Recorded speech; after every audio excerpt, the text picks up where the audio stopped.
Hello and welcome to the Beerman Fan TV. After San Miguel have salvaged the 18-point lead to beat Barangay Ginebra Jing Kings in the South Ortigas Derby match earlier at Phil Sports Arena in Pasig City.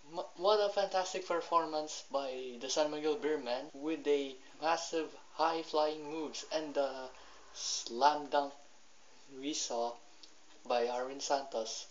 What a great performance. At biruin mo, maganda yung performance sa Beermen dahil sa puno-puno ng 3-point shooting para mailayo ang Beermen sa kamay ng Barangay Ginebra San Miguel. Si Arvin Santos ay ang best player of the game with 24 points, 6 rebounds, 10 over 21 from the field goal.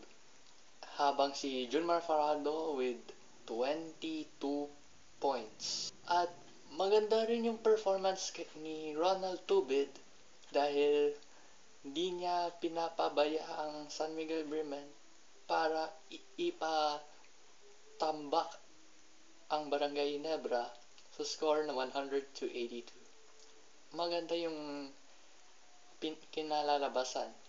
Kaya tinapos ito sa 4-1 sa team standings sa first phase. At ang San Miguel Beermen ay ang maganda doon ay we're top of the league.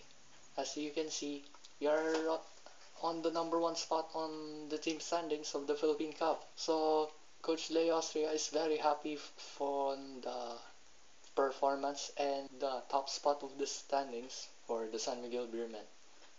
My best player of the game will be Ronald Tubit because he is a mastermind on 3-point shooting and mastermind of passing with other teammates sa San Miguel Beermen. Anyway, let us tell us in the comment section below and we will be back for the best and worst player ratings that I will rate for the game against Barangay Ginebra earlier on.